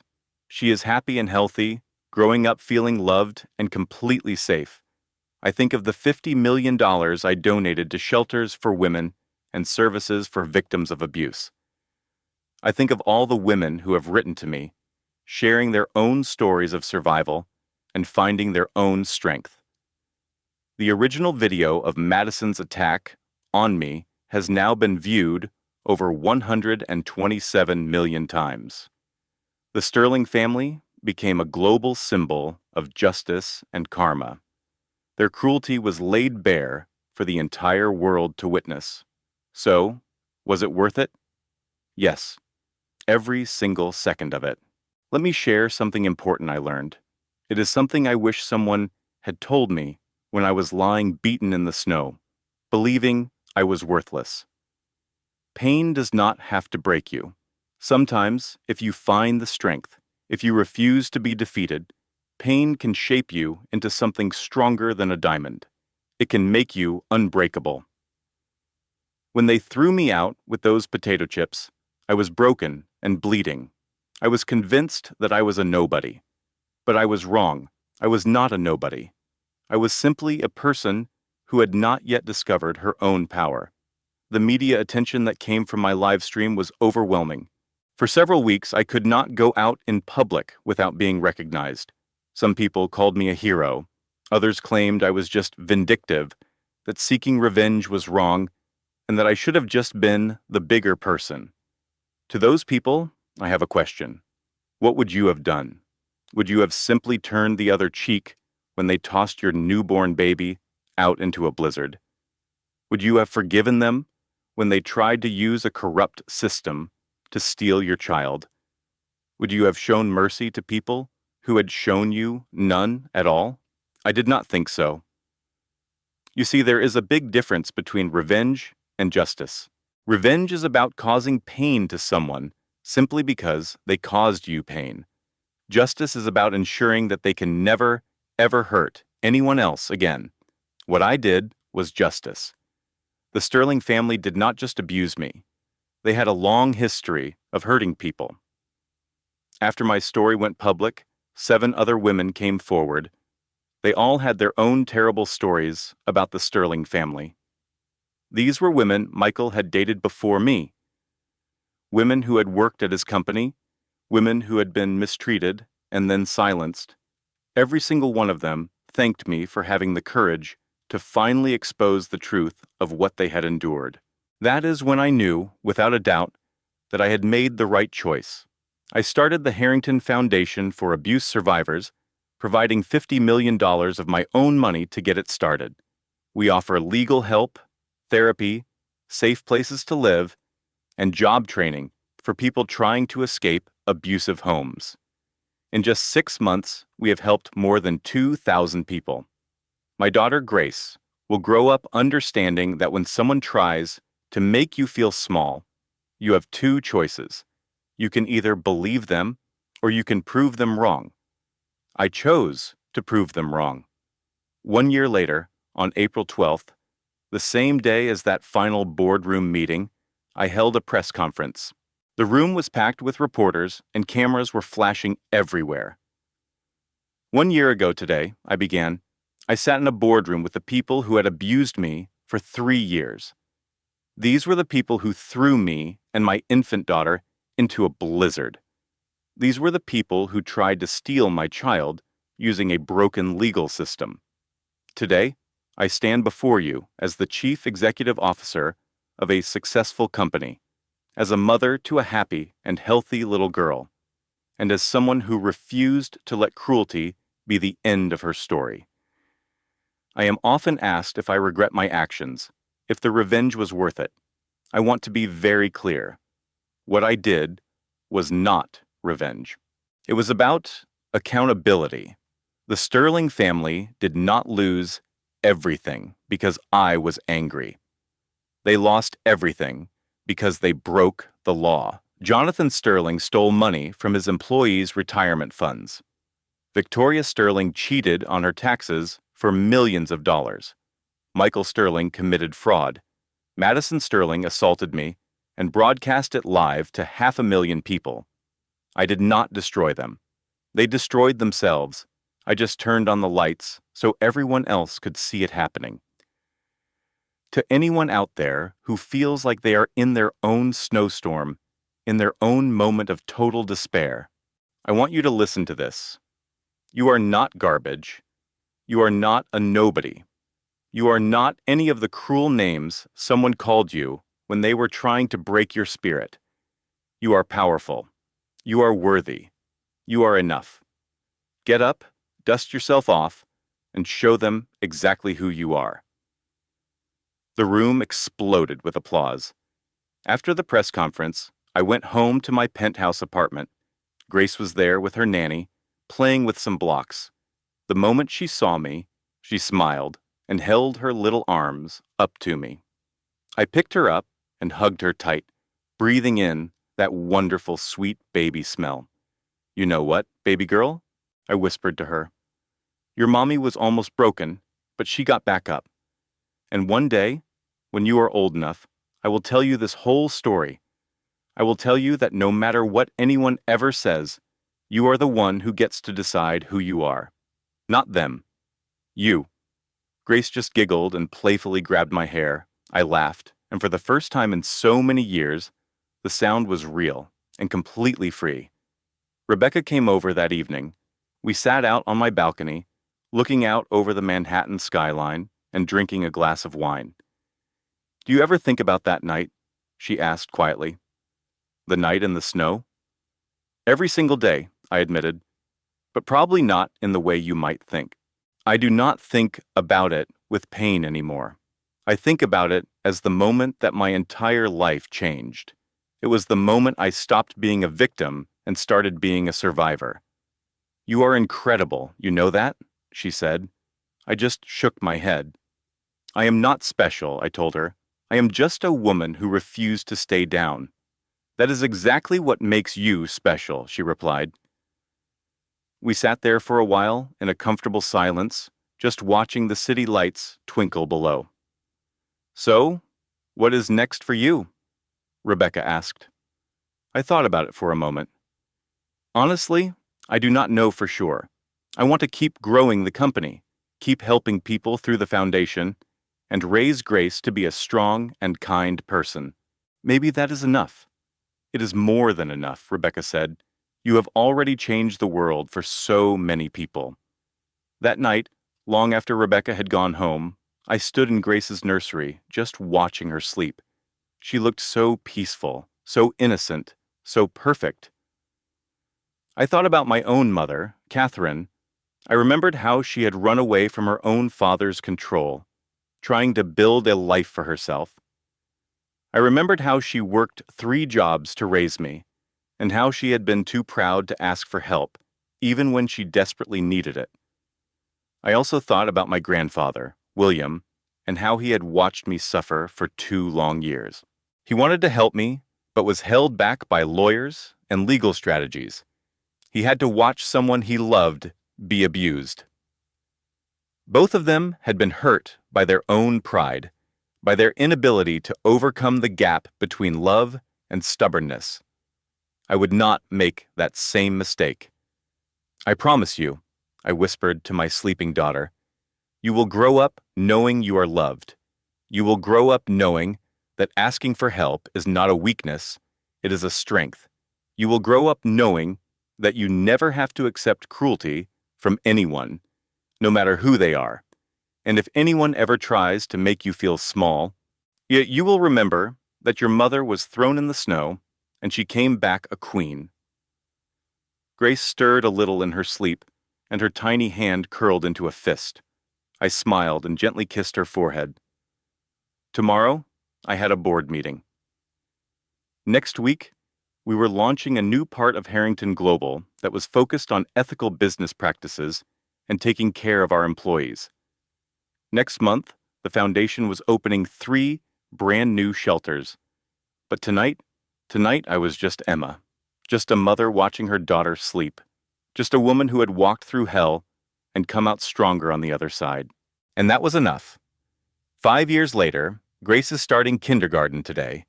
She is wearing a purple dress that she picked out all by herself.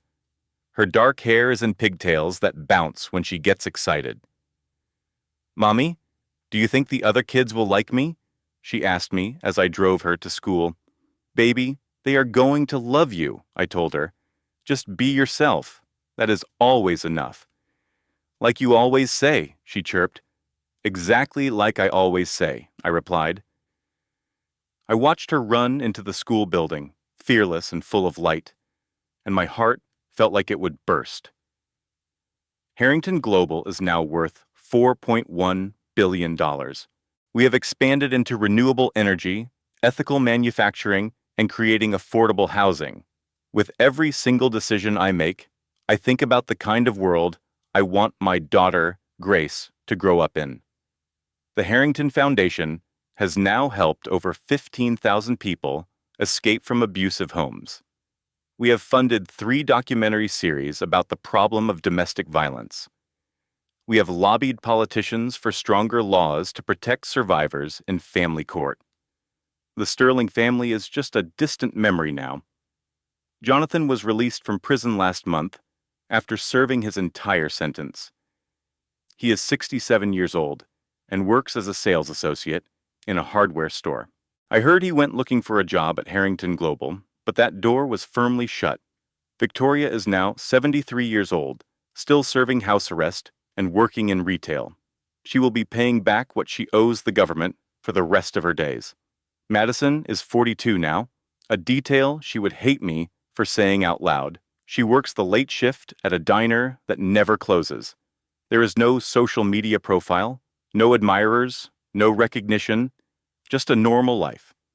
For her, that is the most terrible punishment of all. Michael was let out 2 months ago after serving 5 years of his 7-year term. He tried to reach out once, asking if he could see Grace. I had my attorney serve him with papers, telling him to stay away. He gave up his rights as a father, so he gets nothing. I learned he is a manager at a warehouse, somewhere in New Jersey, and is engaged to a new woman. For her own good, I hope he has changed, but I have my doubts. Alexis is still behind bars with 7 more years left on her sentence. As for my life, I am engaged. His name is David Collins, and he is a civil rights lawyer. We first met at a charity event for my foundation. He is aware of my entire past and loves me despite it all. Even more importantly, he loves Grace as if she were his own child. When I shared the story of the Sterling family with him, when I told him about all the things that happened, he looked at me and said, "Do you know what I see when I look at you? I do not see a victim, and I do not even see just a survivor. I see a woman who would not allow cruelty to become her story. I see pure strength." In that moment, I knew I could give him my heart. We are planning to get married next spring. It will be a small wedding with only family and our closest friends. Grace will be our flower girl, and she already has her whole outfit picked out. There are still nights when I dream of the snow, of the freezing cold, of hearing Grace's cries getting weaker. I dream of the moment I thought we would both die. But I no longer wake up in a panic. I get up, walk to Grace's room, and just watch her sleep for a moment. I remind myself that we made it. We did more than just make it. We flourished. Last week, a young woman visited my office. She had found us through the foundation. Her husband's family had mistreated her and then thrown her out with nothing, just like what happened to me. "I saw your story," she told me through her tears. "I saw what you accomplished, and it made me think that if she could do it, then maybe I can too." I took her hand and said, "You absolutely can, and this time you will not have to face it by yourself." We found a place for her in one of our shelters. We put her in touch with a lawyer, set her up with therapy, and assisted her in filing a report with the police. 2 months after that, she sent me a picture of her and her 2 children. They were all smiling in their new apartment.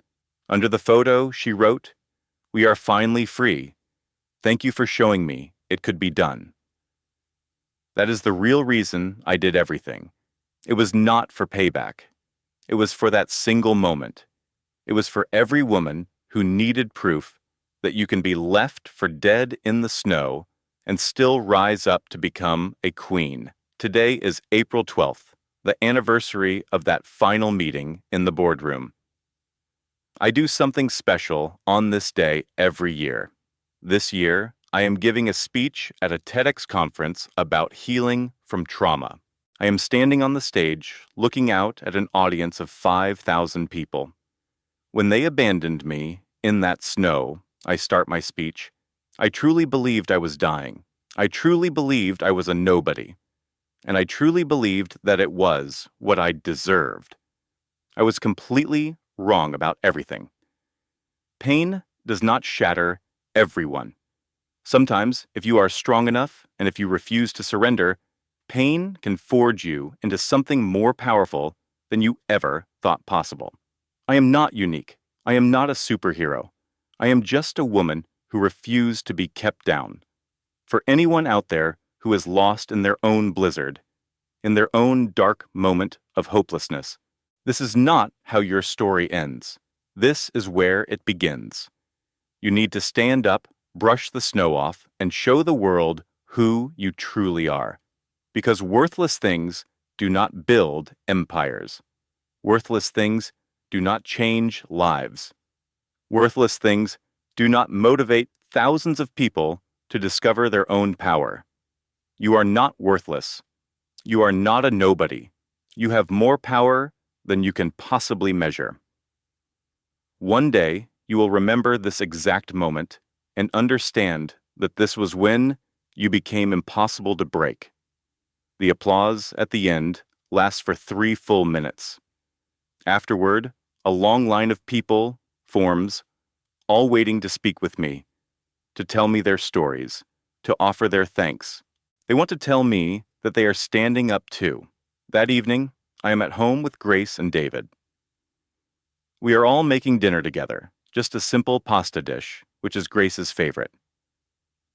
"Mommy, why do people always want to talk with you?" Grace asks as she stirs the sauce with great care. Because Mommy's story helps them understand something very important. "What is that?" she asks. "That no matter what happens to you in life, you are the one who decides what it means. You are the one who decides who you become." "Like how you became a queen?" she says. I laugh and reply, "Something just like that, sweetie." David leans over and kisses my temple. "The queen who rose from the snow," he whispers. "I like the sound of that," I say. Later that night, after Grace is tucked into bed, David and I are sitting on the balcony in the same way Rebecca and I did all those years ago. "Do you ever have any regrets?" he asks me. "About how public everything was? The live video? The media storm?" I consider his question for a moment. "Honestly, no," I reply, "because it was never just about me. It was about every single person who was ever made to feel like they were nothing. It was for every person who was ever discarded like they were trash. I needed them to see that you can come back from that. You can do more than just survive. You can flourish." He says, "You have changed so many lives." I shake my head. They changed their own lives. I just helped them see that it could be done. We sit together in a comfortable silence, holding hands and looking out over the city. I think back to the Emma from 5 years ago, the one who was broken and bleeding, certain she was going to die in the snow. If I could travel back in time to talk to her, I would tell her, "Hold on for just a little while longer. Help is on the way. 5 years from today, you will be happy, truly and deeply happy. Grace will be healthy and strong. You will be in love. You will have helped thousands of people find their strength. The Sterling family will be nothing more than a distant, bad memory. The snow does not last forever. Spring always arrives." My phone vibrates. It is an email from the foundation. It is another woman asking for our help, another person who is ready to escape her own personal blizzard. I write back right away, connecting her with our support system and making sure she knows that she is no longer alone. Because that is what all of this was truly about. It was not about revenge, and it was not even really about justice. It was about making certain that no one else ever has to lie in the snow, bleeding and broken, believing that they are a nobody. It was about demonstrating to the world that you can be thrown away like trash and still rise up to become a queen. And if my story, my suffering, and my journey can assist even one single person in finding the courage to get up and fight for themselves, then every single moment of that pain was worth it. I look out at the Manhattan skyline, at the Harrington Global building that bears my grandfather's name, and at the city that has become my kingdom. I think about William, watching me from wherever he might be, and I hope that he is proud. I think about my mother, Catherine, who showed me that sometimes the most courageous act is to simply walk away from the things that are causing you pain. I think of baby Grace, sleeping soundly in her room, safe and cherished, never having to doubt her own value. My name is Emma Catherine Morgan Harrington, and they left me in the snow. They saw me as a nobody, a girl they could just throw away when they were done with her. They thought I had nothing. What they did not know was that I was about to receive a billion-dollar inheritance. They never guessed I would survive the cold. They never imagined I would rise up. But the most important thing they did not know is that trying to destroy someone can make them unbelievably strong. I am not a victim. I am more than a survivor. I am a woman who was broken and refused to be defeated. I am a mother who will teach her daughter her own value. I will make sure she knows that her worth is not decided by anyone else. I am a chief executive officer who created an empire built on honesty and respect. I am a philanthropist who transforms personal pain into a public purpose.